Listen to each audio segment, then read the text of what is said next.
Upaya Huawei untuk bisa memproduksi chip 14 nanometer pada tahun 2025 dan chip 7 nanometer pada tahun 2027 terancam terkendala sebab strategi investasinya pada startup pembuatan chip PXW tercium oleh Departemen Perdagangan Amerika Serikat yang berpotensi menggagalkan impor mesin pembuatan chip. Situasi ini akan membuat pasar Huawei kian terperosok karena smartphone-nya yang paling canggih dan paling baru tidak boleh mengaktifkan fitur 5G karena menggunakan chip dari Qualcomm Amerika. Meskipun Qualcomm memberi kompensasi dengan fungsi bisa koneksi menggunakan satelit Beidou, namun kestabilan dan kecepatannya jelas sangat berbeda. Huawei sedang mencoba banyak solusi untuk membangun masa depan teknologinya. Salah satu upayanya adalah mendanai startup atau perusahaan baru yang tidak masuk daftar hitam Amerika Serikat.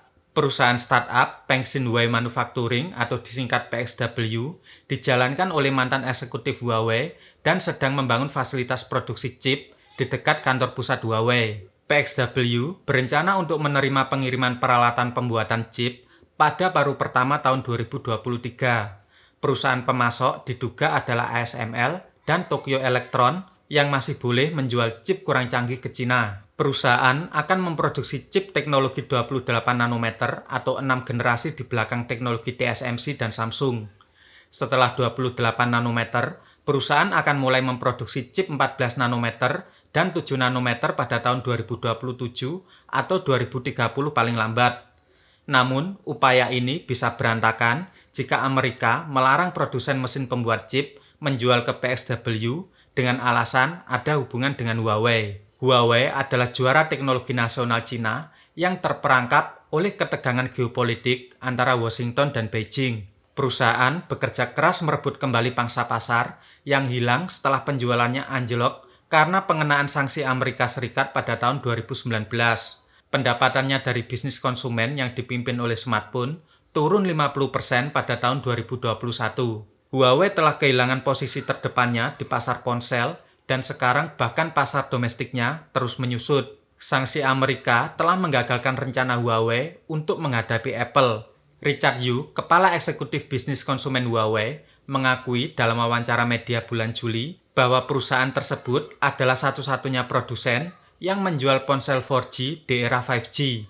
Ini menurutnya adalah lelucon. Karena belum mampu membuat chip canggih, Huawei memproduksi smartphone kelas flagshipnya Huawei Mate 50 dan Mate 50 Pro dengan chip Qualcomm dari Amerika Serikat yaitu Snapdragon 8 Plus generasi pertama 4 nanometer. Pelanggan di Cina telah mulai melawan label harga tinggi ponsel Huawei yang tidak memiliki layanan 5G. Sekarang bahkan banyak perusahaan pihak ketiga yang membuat casing khusus untuk smartphone Huawei dengan membenamkan teknologi 5G atau jasa servis yang memberi fitur tambahan penerimaan 5G. Pemblokiran teknologi juga membuat bisnis komunikasi Huawei mulai kelabakan. BTS 5G buatan Huawei sebelumnya menggunakan chip dari perusahaan Fable Amerika Serikat yaitu Xilinx, tetapi suplai itu terputus karena sanksi. Huawei sudah banyak menimbun chip Xilinx untuk mengantisipasi larangan tersebut, namun saat ini stoknya semakin lama semakin menipis, yang akan berdampak besar pada riset 6G ke depan, di mana Huawei sudah mengamankan banyak sekali paten. Strategi Huawei untuk tetap bertahan di tengah bisnis smartphone yang menurun adalah memperluas operasi layanan cloud di kawasan Asia Pasifik, memasok lebih banyak BTS 5G, dan perlengkapan jaringan induk ke operator telekomunikasi utama Cina, meningkatkan kesepakatan lisensi paten, dan membangun kemitraan untuk platform seluler Harmony OS. Saat ini, Harmony OS telah digunakan lebih dari 220 juta perangkat, termasuk smartphone dan perangkat wearable seperti jam tangan. Sayangnya, untuk layanan cloud data center bisa terancam pada 2023 saat pembatasan chip VGA kelas atas Nvidia dilarang sepenuhnya masuk Cina. Langkah Huawei berikutnya agar bisa membuat ponsel dengan teknologi 5G di masa depan adalah mendesain ulang smartphone-nya tanpa menggunakan chip canggih yang dibatasi.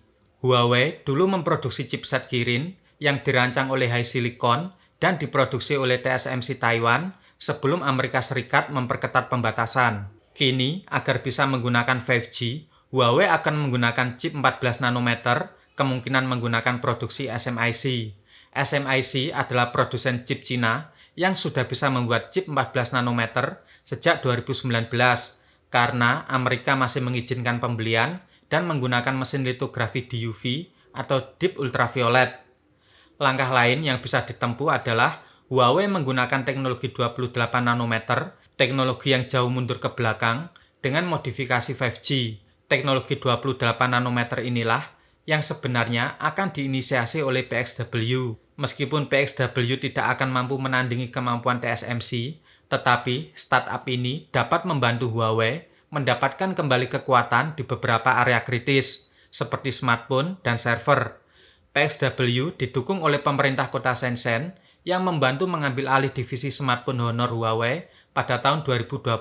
Perusahaan startup ini memperoleh cukup lahan di tengah kota yang luasnya lebih dari 30 lapangan sepak bola. Foto-foto satelit menunjukkan bangunan di situs tersebut hampir selesai, tetapi yang tidak diungkapkan adalah siapa saja yang menjadi pemasok mesin pembuat chipnya. Pasar peralatan pembuat chip didominasi oleh 5 perusahaan, yaitu ASML Belanda, Tokyo Electron Jepang, serta Applied Material, KLA Group, dan Lam Research Corp dari Amerika Serikat. Semuanya tunduk pada peraturan rumit yang membatasi apa yang boleh dijual ke pelanggan. PXW telah mempekerjakan sejumlah insinyur senior dari raksasa chip, termasuk Hua Hong Semiconductor dan Taiwan United Microelectronics. Menurut video rekrutmen yang diposting di situs pekerjaan Lipin, perusahaan itu juga telah merekrut insinyur dari Hongsing Semiconductor Manufacturing, sebuah perusahaan proyek chip senilai 20 miliar US dollar yang runtuh pada akhir 2020. PXW bertujuan untuk mencapai kapasitas 20.000 wafer pada tahun 2025 tanpa merinci jangka waktunya. Kita semua berharap agar Huawei bisa mencari solusi chipnya dan Cina bisa segera membuat chip 7 nanometer ke bawah setidaknya pada tahun 2027 atau 2030. Sebab jika terlalu lama, cengkeraman dan pemblokiran teknologi Amerika akan membuat teknologi canggih semakin mahal dan sulit diakses secara adil oleh negara berkembang. Oke kawan-kawan, demikian, terima kasih.